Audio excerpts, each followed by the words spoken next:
Now, I want to welcome to the program tonight Congressman Paul Gosar from Arizona. Congressman, thank you so much, sir, for joining us tonight. You're welcome, Cam. Thanks for keeping everything on the hot seat. Oh, you bet. All right, now I want to ask you about Attorney General Eric Holder's comments, but before we get to that, were you present for the president's speech tonight? I was. And what were your thoughts, sir? I'm very disappointed, Cam. Because I think the president's asking for trust, and I view trust as a series of promises kept. So I'm looking for one example, the trade agreements. It's not up to us. We're waiting for the trade agreements. He's holding them up on his desk. When we're talking about empowering businesses, about red tape, taking care of red tape, boy, we just see, this administration just pounding the red tape and just restricting all types of businesses. So I was very taken back and very, it was more of a political speech than it was something different other than a stimulus. Pass the bill now, pass the bill now, pass the bill now, and pass the bill now. We heard that a lot tonight, except that you couldn't pass the bill now. I mean, if Speaker Boehner had kept you all in session after the president left and said, all right, we're going to hold a vote right now on the president's bill, you could have done it because there is no bill. There is no bill, and we seem to come up with these speeches but don't follow them up with a plan or a bill. And so, I'd love to see the specifics so we can argue about those or discuss those in transparency to the public. Yeah, well, there are a lot of things we'd like to hear about transparency Beauty's regarding this detail, administration. right? Yeah. And so let's talk about Attorney General Eric Holder and his comments yesterday. Held a press conference, and I think was trying to get out ahead of Fast and Furious.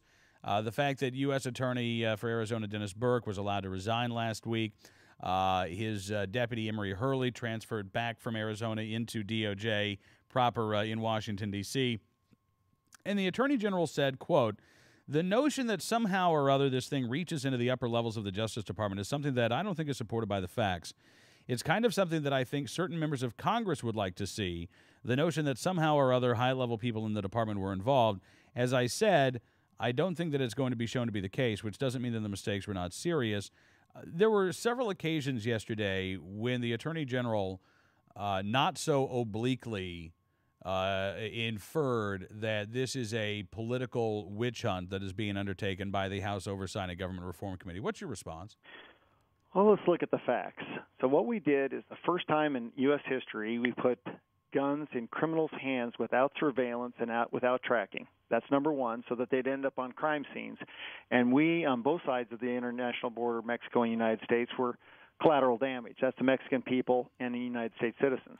So we were talking about an international border, talking about Homeland Security, and we're talking about justice, and we didn't alert the Secretary of State, Homeland Security, or the Attorney General didn't know anything about this, much less the Mexican government. Mm-hmm. We allowed wiretaps, unprecedented wiretaps, and we have no idea where putting guns in criminals' hands are going to show up except at crime scenes.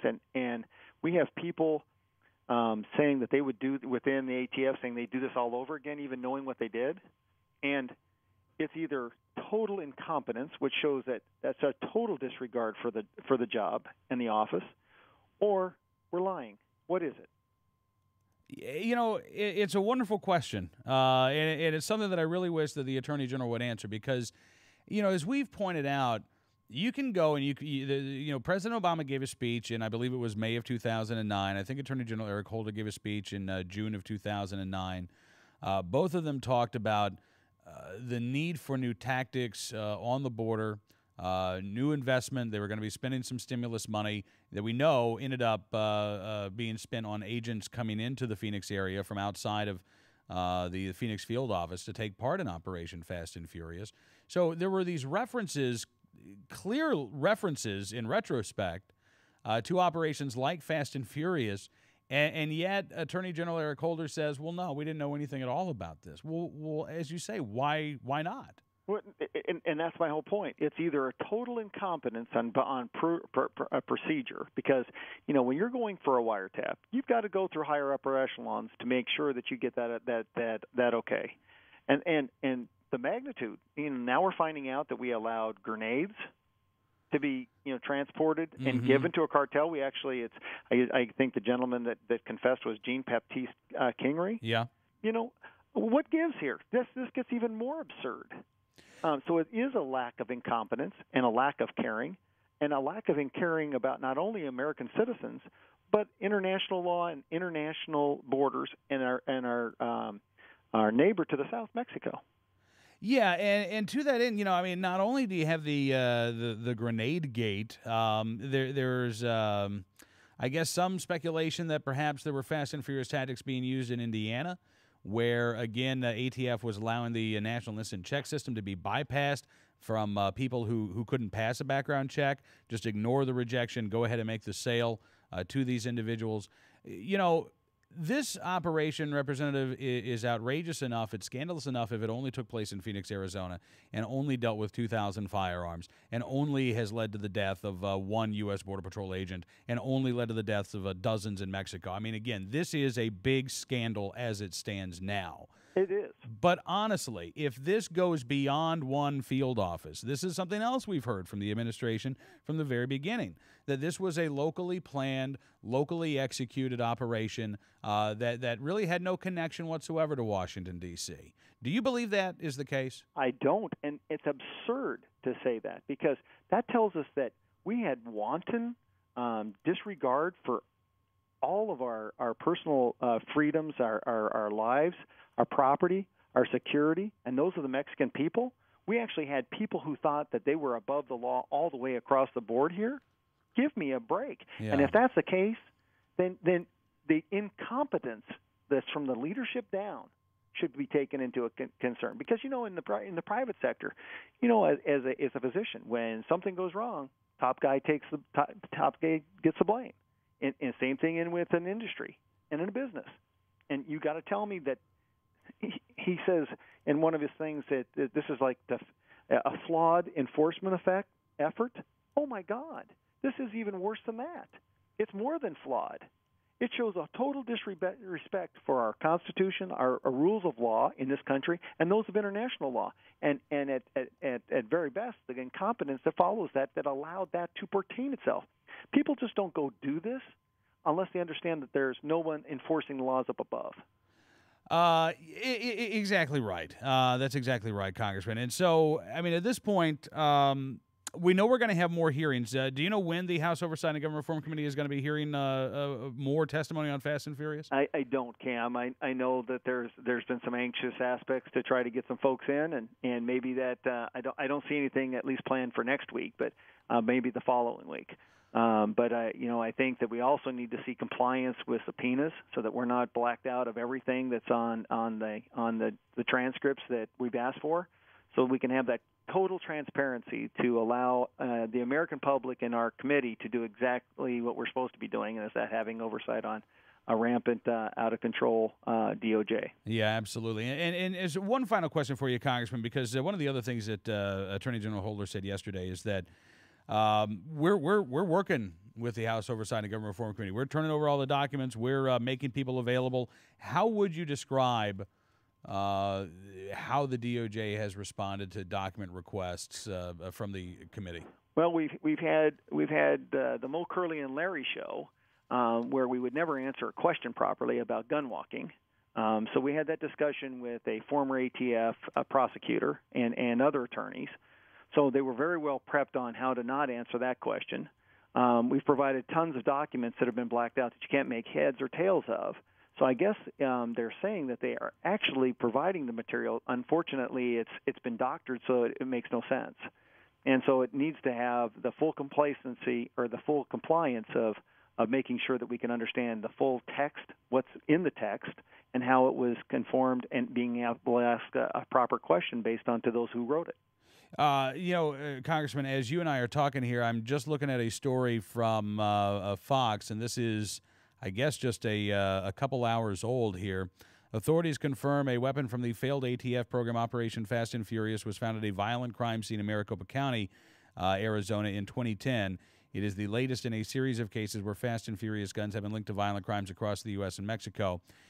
This is, I guess, now the third U.S. crime scene officially where Fast and Furious guns have turned up. Once again, in your state of Arizona.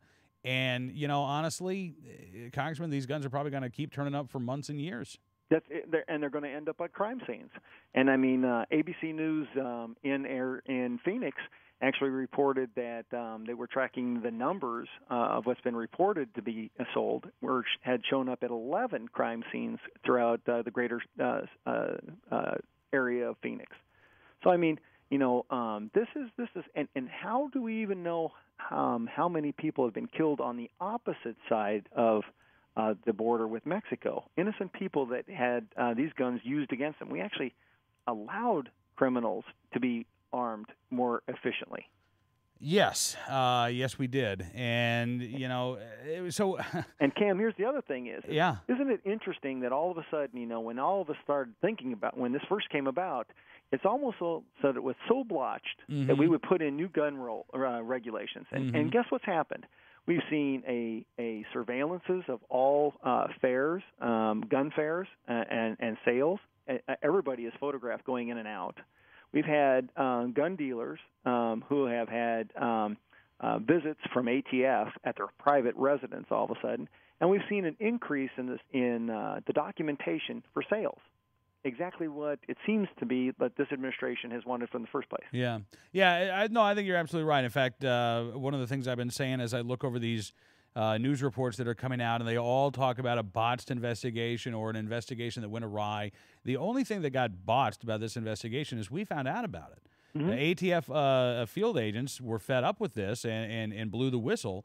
And that's the only thing that got botched. I mean, as you say, you've got people within the Justice Department who, as recently as a couple of weeks ago, were anonymously praising Fast and Furious and complaining that it was unfair that Congress was investigating Fast and Furious. So how can they, how on one hand can Attorney General Eric Holder talk about the serious mistakes that were made while anonymous Justice Department officials are still praising Fast and Furious? What is it? Well, and then we have these acknowledgments from like Nelson, acting ATF chair, that he didn't know anywhere near the time that actually is showing up in documents, that he knew much earlier. And so, one of the things that you have to worry about is it's trust. There's no trust in the public sector. There's no trust for the government agencies because we constantly put this thing off. We change the guard like this administration does so much. We change the pieces to kind of obscure how we get to the facts. And then what we do is we block out all the information on the documentation that we send to the Oversight Committee. So you can't make heads or tails about it. But, it always seems to come up that all of a sudden there's some facts that come up that shows that there was understanding. And to me, given what I told you about it, it's absurd. When you're talking about an international border, 2,000 weapons, not just average weapons. You got sniper rifles, 50 calibers. You got AK-47s that could be modified. We have wiretaps falling back in. And you don't expect me as a common businessman who's now in Congress to believe that you didn't know about this? I mean, it's absurd. It's absolutely absurd what we're being asked to say didn't exist. Well, listen, Congressman, we appreciate all your efforts. It's always great talking to you, and hope we can do this again very soon, sir. Cam, count on it, and thank you for keeping this in the front port. Thank you, sir. Congressman Paul Gosar joining us, Republican from Arizona.